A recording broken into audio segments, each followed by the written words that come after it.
Jeremias 27. Vamos ler a partir do verso 1. Senhor Deus e Pai Todo-Poderoso, obrigado pela Tua palavra que está aqui diante de nós nessa manhã. Que ela venha falar aos nossos corações, venha nos dar a orientação, a direção para a nossa vida, que só o Senhor pode realmente nos guiar conforme o Teu desígnio. Cura-nos de todo sentimento mal e todo pecado. Nos ensina o caminho da santidade, da pureza, o caminho da Tua palavra, em nome de Jesus. Amém. Jeremias 27, a partir do 1. No princípio do reinado de Zedequias, filho de Josias, rei de Judá, veio da parte do Senhor esta palavra a Jeremias.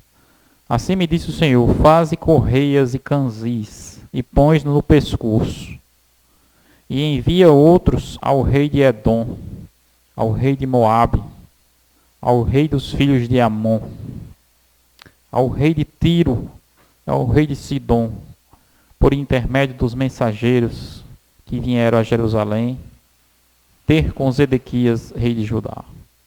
Ordena-lhes que digam aos seus senhores: assim diz o Senhor dos exércitos, o Deus de Israel. Assim direis a vossos senhores: eu fiz a terra, o homem e os animais que estão sobre a face da terra, com meu grande poder, com meu braço estendido, e eu os dou àquele a quem for justo. Agora eu entregarei todas essas terras ao poder de Nabucodonosor, rei da Babilônia, meu servo. E também lhes dei os animais do campo para que o sirvam. Todas as nações servirão a ele, ao seu filho e ao filho do seu filho, até que também chegue a vez da sua própria terra, quando muitas nações e grandes reis o fizerem seu escravo. Só até aí. Jeremias 27, do 1 até o 7. Esse versículo, ele apresenta o domínio, a soberania que Deus possui, que Deus tem, né? Sobre tudo que acontece sobre a terra. A gente observa as profecias bíblicas, elas são muito precisas.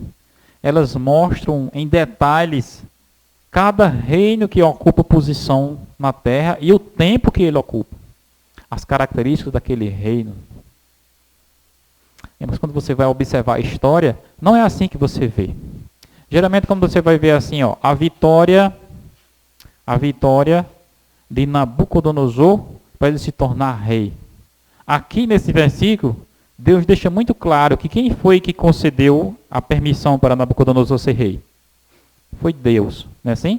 Mas para quem vê o episódio em si, ele vê que Nabucodonosor se tornou rei porque ele venceu. Você está entendendo? A gente observa aqui no Brasil, recentemente, quem ganhou as eleições foi Lula, não é assim? A gente pode pensar assim, não, puxa vida, Lula ganhou porque ele teve mais votos. Ele ganhou porque tinha mais poder político. Ele ganhou, algumas pessoas dizem, ele ganhou porque roubaram, né, nas urnas. Não importa o que foi, se foi roubo, se foi eleição, se foi intencional, se não foi intencional, não importa de que forma ele ganhou. Uma coisa é certa, ele só ganhou porque Deus permitiu, entendeu? Aí Deus disse assim, por que que ele permite que uma hora venha um, uma hora venha outro? Por que que ele permite? Aqui no verso 5 ele diz, né? Eu dou àquele a quem for justo. Interessante essa passagem, né? Ele não está dizendo que aquela pessoa que está tomando o poder é justa, não. Ele está dizendo assim, que é justo que seja daquele jeito. Ou seja, muitas vezes um governante é ruim, não é? Porque tem muitos governantes ruins, não é assim? No entanto, por que que Deus permitiu que aquele governante ruim governasse? Porque aquilo era o quê? Justo. A gente fica pensando assim, não, justiça é só coisa boa. Não, justiça é exatamente isso. Por que é que o inimigo faz tanta calamidade sobre a terra? Será que isso está fora do controle de Deus? Não. Deus permite isso porque isso é o quê? Justo. Por que que é justo? Porque o ser humano dá lugar ao pecado. Se o ser humano não desse lugar ao pecado, não existiria diabo, entendeu? Perturbando e causando tanta desgraça no mundo como a gente vê. Cada vez que a pessoa dá lugar ao mal e ao pecado, então o resultado é que a pessoa vai se sujeitar a dominadores injustos, dominadores perversos, dominadores tiranos, como é o inimigo, né? Como eu estava falando aqui, né? A irmã White, ela fala no Patriarcas e Profetas, né? Interessante muito isso, né? Ela fala que o inimigo, ele teria uma única oportunidade com Eva. Sabia? Ele teria uma única oportunidade. Se ele perdesse, se Eva não cedesse, o que era que iria acontecer? Ele não teria mais direito de entrar no jardim. Já pensou? Ele não teria mais direito. A mesma coisa, irmãos, ocorre na regeneração, né? Quando diz assim, essas pessoas aqui, ó, se apegaram a Cristo, essas pessoas aqui não cederam às tentações do inimigo, vai chegar o dia que Deus vai dizer assim, ó, distância, não pode mais chegar perto. Mas como Eva cedeu, o que é que aconteceu? Aí ele tomou de conta de tudo. Você está entendendo? Quando você resiste ao mal, quando você não cede ao mal, automaticamente o inimigo ele vai perdendo o direito de lhe atacar como ele deseja. Toda vez que você cede a ele, cada vez mais ele tem direito de atacar e de fazer o que deseja com as pessoas. O inimigo ele só pode fazer algo conosco quando a gente dá o lugar, quando a gente abre a porta. E é interessante que as pessoas às vezes elas querem passar essa responsabilidade para Deus, né? Deus impeça isso. Só que Deus, ele transferiu essa autoridade para mim e para você. Você está entendendo? Eu e você que damos o direito ao inimigo ou não de causar embaraço na nossa vida. Em certo sentido, né? Quando você dá lugar ao pecado, então ele tem liberdade para causar toda bagunça que você nem imagina que ele pode causar. Mas quando você resiste à tentação, você se coloca do lado de Deus, automaticamente é como se você estivesse fechando o quê? As portas para os seus filhos, entendeu? Para a sua família, para que ele não vá lá e mexa. Dessa maneira que ocorre o conflito. E a história do conflito aqui na Terra pode parecer assim que parece que está fora do controle. Meu Deus, que bagunça foi essa que aconteceu? Se você observar de fora, né, parece que tudo está perdido, né? Você observa, você está pregando o evangelho, as pessoas não querem saber do evangelho, só querem saber do mundo, né? E você pode pensar assim, parece que o mal está vencendo, né? Assim, você pode pensar isso. No entanto, a palavra de Deus, irmãos, ela mostra e deixa muito claro que tudo está na mais perfeita ordem estabelecida por Deus. Foi exatamente assim que Deus disse que ia ser, entendeu? E é exatamente assim que está sendo. E Deus, ele já sabe e já deixou escrito como vai ser o final. No final, os perdidos vão ser multidões, né? Como as pessoas estão escolhendo. Mas sempre haverá o remanescente de Deus, que é o remanescente que Deus resgata da terra. Só o que Deus precisa é disso, entendeu? O inimigo, ele quer de todas as formas obter a totalidade. O mundo inteiro sob o controle dele. Mas a garantia, a defesa de Deus é qual? Ele não tem o controle de tudo. Sempre existe o quê? Um remanescente. Sempre existe ali filhos de Deus que representam a Deus. E nesse caso aqui, que os filhos de Deus sejam eu e vocês, não é? E aqueles que estão assistindo também. Devemos nos colocar do lado de Deus. Você lembra da história de Jó, né? Falei que o inimigo chegou diante de Deus, aí Deus perguntou a ele assim, de onde vens? Aí ele disse assim, eu venho de rodear a terra e passear por ela. Aí Deus vai Faz outra pergunta. Observaste meu servo Jó? Não é assim? Aí, olha, é interessante, porque esse diálogo de Deus com o inimigo, ele reflete exatamente isso. Deus pergunta, de onde tu vens? Era tipo assim, tu tá perdido, né? Tu tá jogado, tu não tem mais lugar. Você perdeu a sua posição.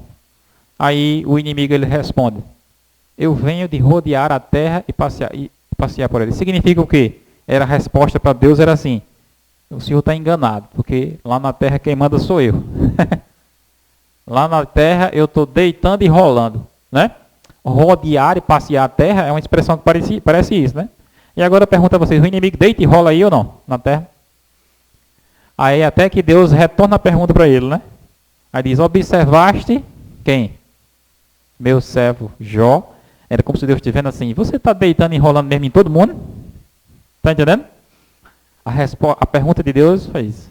Será que realmente você está controlando tudo mesmo? Meu servo Jó, você controla? Ele teria que reconhecer o quê? Não. Mesma coisa é hoje, irmãos. Mesma coisa. O inimigo, ele quer domínio sobre tudo. Aí, de repente, ele chega para Deus e diz, olha, aqui quem está tendo o controle de tudo sou eu. Aí Deus vai respondendo para ele, você está tendo controle sobre aquela pessoa ali, sobre Filipe, sobre Jonas, sobre... Está tendo controle?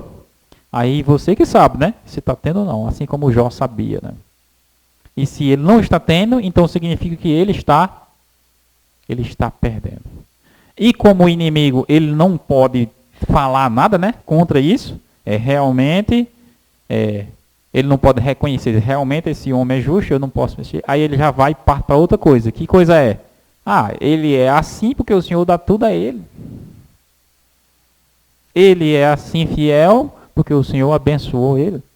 Tira as bênçãos dele para tu ver. E o conflito todo, ele gira, entendeu? Em torno do ser humano.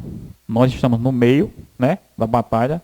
De um lado está Deus, de um lado está o inimigo, e eles estão batalhando pelo nosso coração, pela nossa vida. O inimigo, ele está arrastando as pessoas em multidões, né, como massa. No entanto, Deus, ele tem o seu remanescente, tem o seu povo, que são poucos, mas esses poucos, eles são um tesouro na mão de Deus. Eles são como se fosse, eles são como se fosse a garantia, eles são a certeza de que Deus está certo no conflito. Você está entendendo a importância que o povo de Deus tem, né, no desempenho do conflito? Por meio de Cristo, né, o povo de Deus desempenha esse papel valiosíssimo, que é de mostrar ao universo que Deus está certo. Porque se não houvesse ninguém por Deus na terra, todo mundo ia ver que quem era que estava certo? Que o inimigo estava certo. Observa. Quando Deus mantém um remanescente, em todas as épocas, está provado, né, que ele está certo. O inimigo, ele vem com uma estratégia, com uma proposta avassaladora, né? Que é para, Jesus falou, né? Matar, roubar e destruir. Enganar, mentir, né? Tudo que você vê que é o que a gente está vendo na terra. E os planos de Deus, apesar de usarem outros métodos, eles continuam avante, continuam vencendo. Você vê se multiplicando, pessoas aí mentindo, pessoas enganando, pessoas passando a perna do outro, né? Mas você vê também pessoas se multiplicando que estão estudando a Bíblia. Não só estudando a Bíblia, mas pessoas que estão se arrependendo dos seus pecados. Isso é que é realmente milagre de Deus, né? Você reconhecer os erros que você comete e você se converter, você mudar de vida. Todos nós, irmãos, temos pecados, todos nós temos fraquezas.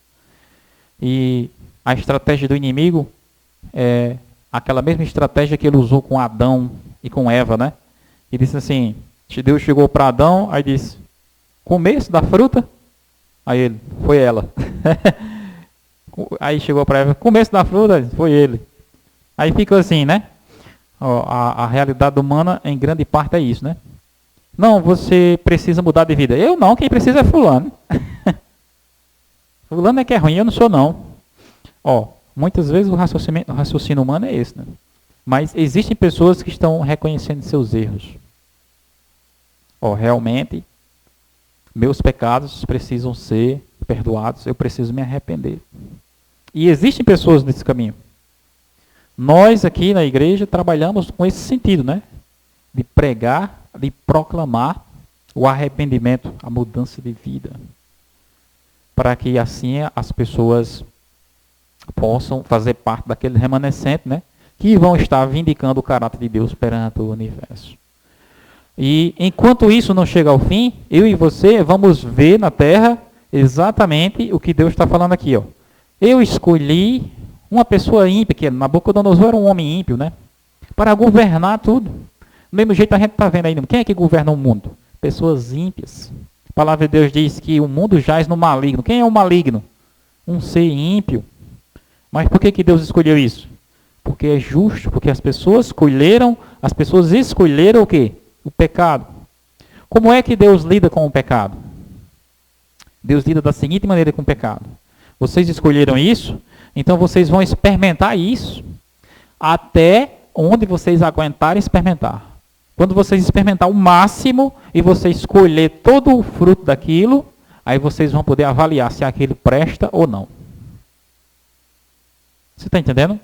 O mundo que a gente vive, ele vai cada vez mais ferver o pecado a tal ponto que você, meu Deus, como é que pode uma coisa dessa? Mas ele vai crescer de tal forma, de maneira que o pecado ele possa ser testemunhado por todos. Para que todas as pessoas tomem uma decisão consciente e voluntária. Somente nessas condições é que Deus poderá destruir o pecado. Porque se o pecado não for deixado desenvolver ao máximo, se Deus, é interessante aquilo, se ele cortar antes, o que é que acontece? Ele pode surgir novamente. E dessa maneira o problema nunca é resolvido. Se ele acaba com o pecado antes do tempo, o que é que acontece? O pecado pode surgir de novo. Então, por isso que a estratégia de Deus ele é a melhor, é a mais sábia. Apesar de que nós não podemos compreender tudo, a princípio, né? Porque você fica pensando, tanta coisa injusta acontece na Terra, e mais coisa ainda, mas Deus, ele não é causador dessas coisas. Ele simplesmente deixa que elas aconteçam para que o ser humano tome consciência do que é aqui. O pecado, ele é extremamente nocível, extremamente destruidor, e o mais terrível do pecado não é isso, é o quê? O pecado, ele é extremamente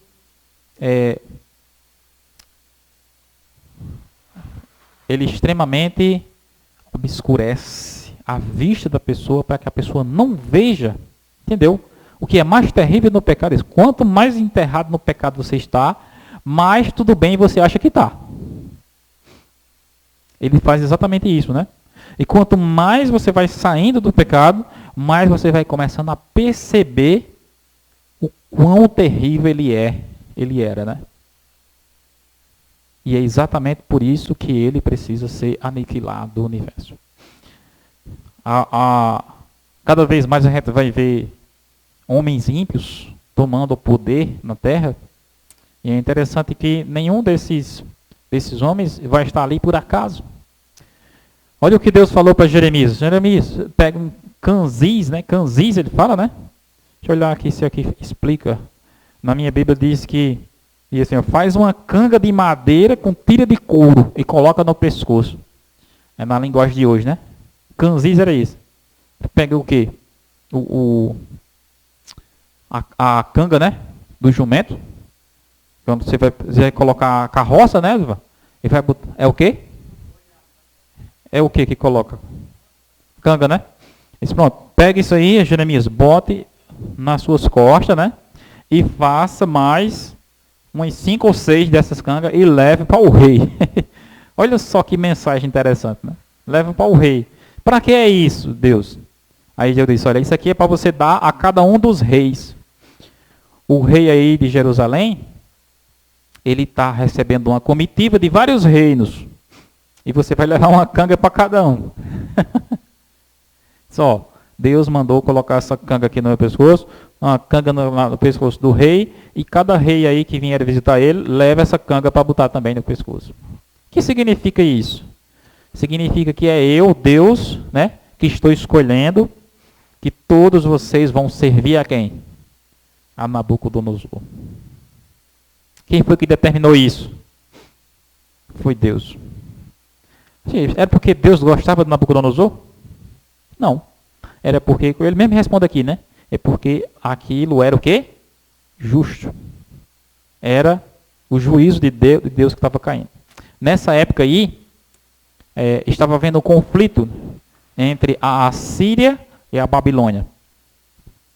O Egito apoiava a Assíria contra a Babilônia. Os moabitas, os israelitas, os judeus, todas as nações se uniam para pelejar contra quem? Contra Nabucodonosor. Observe, parecia que era todos contra ele, não é assim? Mas Deus havia escolhido Nabucodonosor para comandar todo o mundo na sua época, né? E houve uma batalha muito famosa da antiguidade chamada Batalha de Carquemes. Essa batalha foi o que definiu o domínio de Nabucodonosor, porque ele partiu para esse lugar chamado Carquemes, a Síria também partiu para lá, o Egito partiu para lá, e uma grande batalha aconteceu em Carquemes. E quem foi que saiu vitorioso dessa batalha? Nabucodonosor. Mesmo com todos esses reinos contra ele. E ali então se cumpriu a profecia que Jeremias tinha dito, né? Nabucodonosor vai colocar uma canga em tudo que é rei aqui. E eles vão ficar debaixo do jugo da Babilônia. No entanto, a passagem bíblica não encerra aí. Logo mais adiante, Deus diz assim: eu dei o domínio a ele, ao filho dele e ao filho do filho dele. Não foi assim? Mas, depois disso, outros reis virão e irão tomar o reino dele. E vão escravizar o reino dele. Assim como eu usei ele para exercer o meu juízo nesse tempo, eu vou usar outro rei para exercer o meu juízo sobre ele. Mostrando que era Deus que controlava tudo. Quando você vai ver as profecias, né? Você observa lá, Babilônia era a cabeça de ouro. Logo depois veio o quê? A Medopécia. Depois da Medopécia veio a Grécia. A Grécia, irmãos, teve um dos reis mais grandiosos da antiguidade, chamado Alexandre o Grande, né? É um rei que com 30 anos de idade ele já tinha conquistado terras, praticamente o mundo todo conhecido, né? E é de se pensar assim, puxa vida, Alexandre realmente era grande porque tinha força. Não, Alexandre simplesmente estava o quê? Cumprindo um papel desempenhado pela profecia de Deus. O mundo que você vê aí, tudo que está se desenrolando no mundo, a batalha entre esquerda e direita, não é assim? A batalha entre capitalismo e socialismo, nada mais é do que cumprimento das profecias de Deus, exatamente como deve ser. Aos olhos humanos, parece que os seres humanos estão lutando, né? Parece que eles estão, não era para vencer, esse aqui não era para perder. Parece que é um que está perdendo, outro está ganhando, mas de acordo com os planos de Deus, cada um está cumprindo exatamente o papel desempenhado por Deus, e isso vai até o fim. O mal vai crescer cada vez mais, e vai crescer porque Deus também profetizou que fosse assim. Você observa como está o mundo religioso, né? Você observa como é que está os pastores cada vez mais roubando as pessoas, não é? Você observa como é que está o negócio dos milagres, né? Falsos profetas fazendo milagres. E você pensa, meu Deus, que tanto engano, que tanta fraude, o que é isso? Aí você vai lá em Mateus 24, Jesus disse assim, surgirão falsos cristos, surgirão falsos profetas, porque é necessário que seja assim. Aí você observa a condição da igreja. A igreja que deveria estar pregando, né? O Evangelho de Deus, o que é que você vê dentro da igreja? Escândalo em cima de escândalo. Não é? Cada vez mais você vê irmãos traindo irmãos, pastores fazendo coisas erradas. Aí você vai para a realidade, os irmãos começam a olhar um para o outro assim, e diz, olha, não, eu mesmo não fico mais nessa igreja não. Não, o que é isso? Que tanta coisa feia é essa? Quando você vai para a Bíblia, Mateus 24, foi o que Jesus disse. Muitos hão de se escandalizar, trair e odiar uns aos outros. E por se multiplicar a iniquidade, o amor esfriaria de quase todos. Observe a expressão de Jesus, né? Ele diz assim, muitos. Muitos já está dizendo, é o contrário de quê? De poucos. Vão se escandalizar, trair e odiar. E isso vai produzir o que no meu coração, no seu coração? Frieza. Porque quando você vê uma pessoa da igreja se escandalizando, como é que fica seu coração? Esfria ou não? Aí ele diz assim, e por ver tanta iniquidade, o amor esfriará de quase todos. Aí você começa a pensar, tudo que está acontecendo não está fora do controle. Está de acordo com o que a palavra de Deus diz. Agora, eu e você precisamos estar no meio desses quase. Está entendendo? Nós não devemos estar no meio daqueles todos. Nós devemos estar no meio dos quase. Isso é exatamente como ele está dizendo. Realmente está assim. Alguns cristãos, principalmente no mundo evangélico, eles têm uns ideais de perfeição. Jesus é tudo, não é assim? É riqueza, é cura, é paz, é tudo de bom, não é assim? Jesus de repente se tornou a palavra-chave para tudo melhorar. E se vai para a Bíblia, era exatamente o contrário. Qualquer pessoa que assumisse o nome de Jesus, no outro dia, essa pessoa era excluída da sinagoga, essa pessoa era excomungada, essa pessoa tinha os seus direitos tirados, essas pessoas eram expulsas, essas pessoas apanhavam. Sempre foi assim. Aí hoje em dia eles estão querendo fazer o contrário. Seguiu a Jesus, de repente, né? Tudo muda. Mas isso é um grande engano. Foi o que ele falou. Surgirão falsos cristos, falsos profetas para enganar, se possível, os próprios eleitos. Aí Jesus deixou claro, olha só, no mundo vocês vão passar por aflições, mas tenham bom ânimo, eu venci o mundo. Logo, logo, irmão, vai se levantar uma onda de perseguição contra o verdadeiro remanescente de Deus, que Apocalipse fala, né? O verdadeiro remanescente de Deus, ele tem duas características. Eles têm os mandamentos, né, assim? Aqui está, né? A perseverança dos santos. Eles têm os mandamentos de Deus e a fé de Jesus, ou o testemunho de Jesus.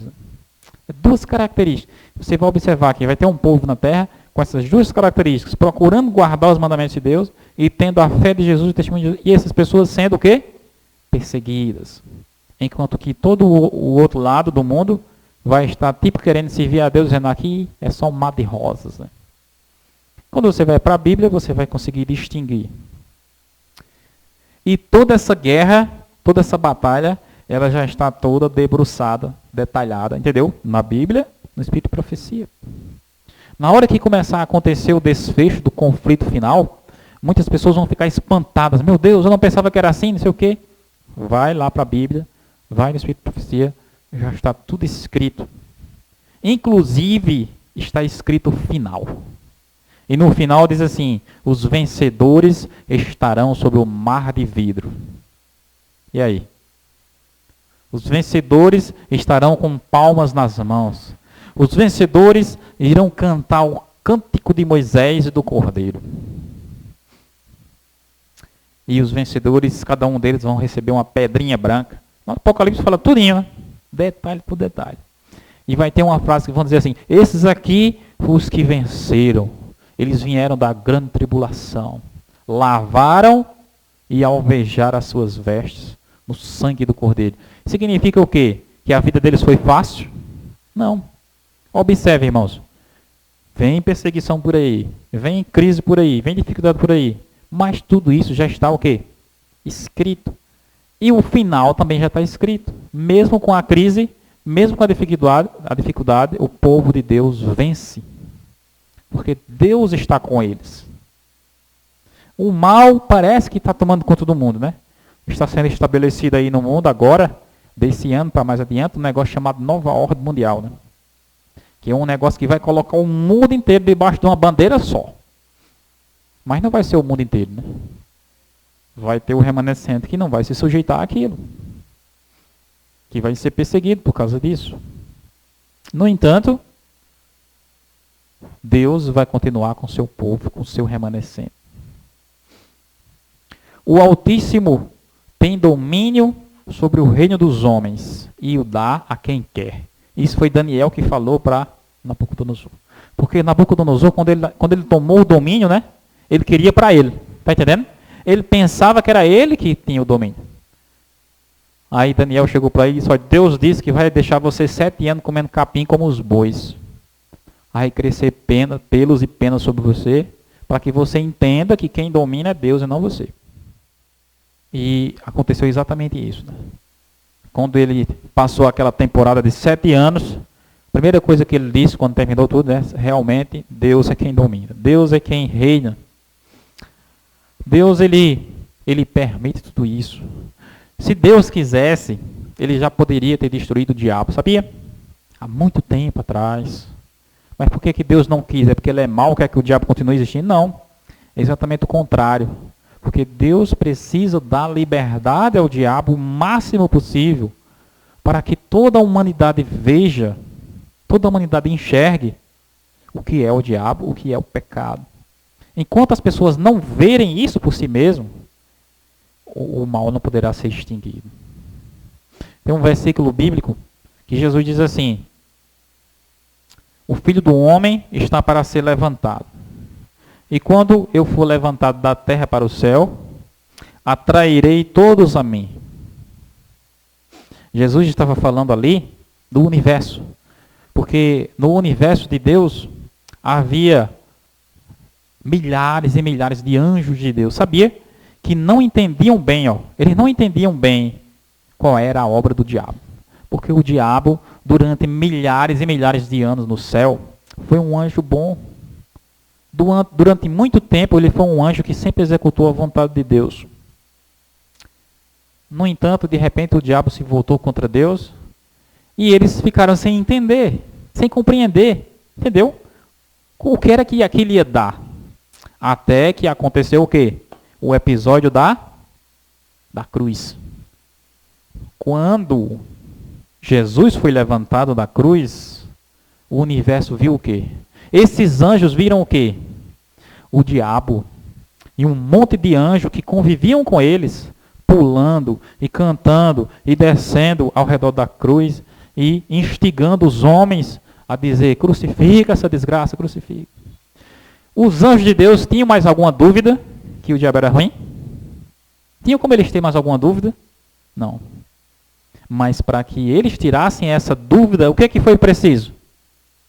Sofrimento, morte e dor na vida de Jesus. A mesma coisa, irmão. A mesma coisa se repete em nossos dias. Observem, a gente estuda sobre a história do diabo na Bíblia, né? No entanto, a maioria das pessoas ainda acha que o diabo é o quê? Bom. Como é que vai ser resolvida essa disputa? Como é que vai ser resolvida? Vai ser permitido que o diabo faça tudo o que ele quer, que o mal se desenrole ao máximo que ele pode ser. E aí, assim como os anjos de Deus tiraram todas as suas dúvidas, os seres humanos irão tirar todas as suas dúvidas quando virem o que o pecado e o mal irá causar na terra. Que a gente já está vendo, não é? Mas como eu falei para vocês, está caminhando mais adiante.